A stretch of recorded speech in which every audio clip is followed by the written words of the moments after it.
Baik, Assalamualaikum warahmatullahi wabarakatuh. Kita lanjutkan materi fisikanya tentang asas Black. Asas Black adalah suatu asas fisika yang dikemukakan oleh Joseph Black ya. Makanya namanya asasnya asas Black, dari nama si Joseph Black ini. Tentang apa asas Black ini? Tentang perpindahan kalor, yang mana kalor yang dilepas suatu zat yang suhunya lebih tinggi akan sama dengan kalor yang diterima oleh zat yang suhunya lebih rendah. Kira-kira bunyinya seperti itu ya hukumnya. Nah, Joseph Black mengatakan demikian, dimana secara matematis dapat saya tuliskan seperti berikut. Q lepas sama dengan Q terima.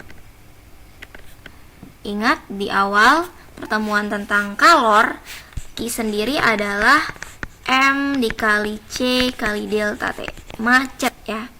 Ini massa. Kemudian C-nya C kecil, ini kalor jenis.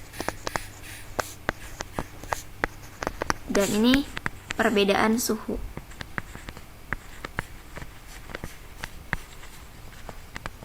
Nah, berarti suatu zat yang memiliki suhu yang lebih tinggi, maka dia cenderung akan melepaskan kalornya. Jadi yang melepas itu biasanya cirinya suhunya tinggi ya. Suhunya tinggi. Sedangkan yang menerima itu cirinya suhunya lebih rendah. Contohnya, misalkan saya mencampurkan antara air panas yang baru mendidih 100 derajat Celcius dengan air biasa yang suhu ruang ya 25 derajat Celcius. Maka ketika saya campurkan akan menjadi air hangat ya, air hangat.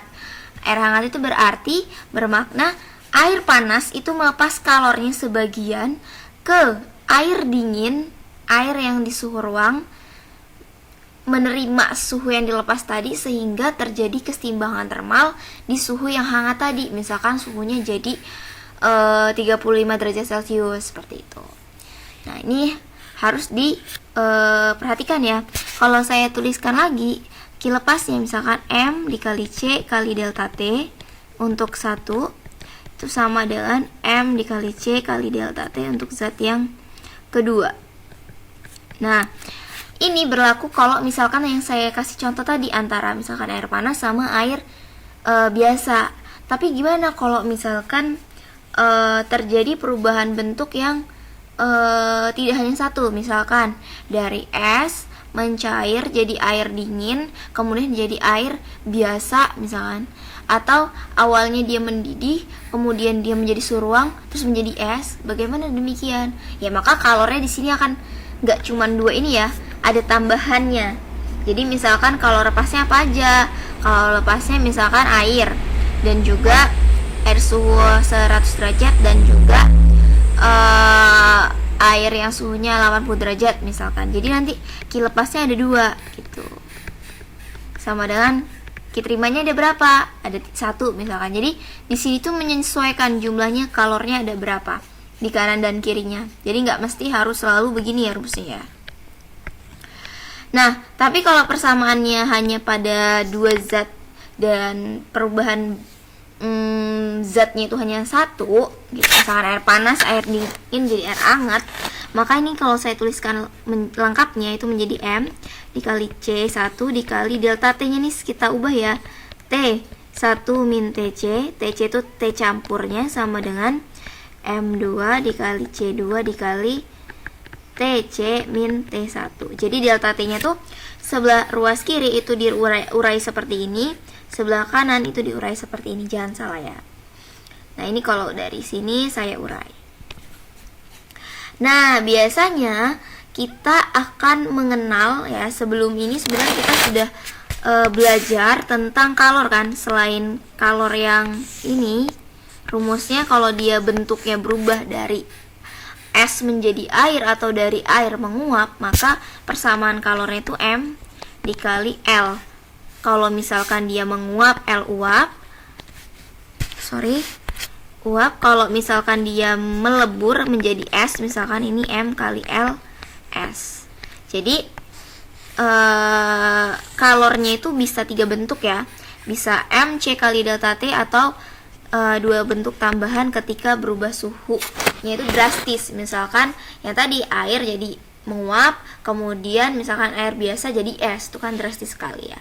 Nah, biasanya juga kita akan mengerjakannya itu menggunakan ini grafik ya, grafik perubahan suhu. Jadi kayak gini, misalkan awalnya dia es, berarti dia di fase ini. Kemudian dia menjadi air, kemudian dia dipanaskan terus sehingga suhunya 100 derajat misalkan. Di sini misalkan 0 derajat, es kan suhunya minus ya, minus 5 derajat misalkan ini. Jadi di sini kalau misalkan ada grafik yang seperti ini, makanya ada 3 kalor ya. Kalor yang 1 misalkan kalor 2, kalor 3. Dimana kalor satunya di sini ini terjadi perbedaan suhu. Ini suhu. Jadi di sini rumusnya kalau yang ada perbedaan suhunya maka yang MC kali delta T. Tapi kalau misalkan dia suhunya tetap kayak di sini misalkan di Q2. Q2 ini fase di mana air es itu mencair atau melebur. Ini kita pakai persamaannya ini. Di mana suhunya tetap ya, tetap 0 derajat Celcius. Jadi perhatikan dia berubah nggak suhunya. Kalau dia berubah pakai yang MC delta T, kalau enggak ya kita lihat dia menguap atau melebur jadi es. Seperti itu.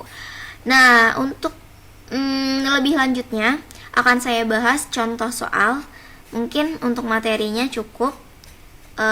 Semoga bisa dipahami. Saya akhiri. Assalamualaikum warahmatullahi wabarakatuh.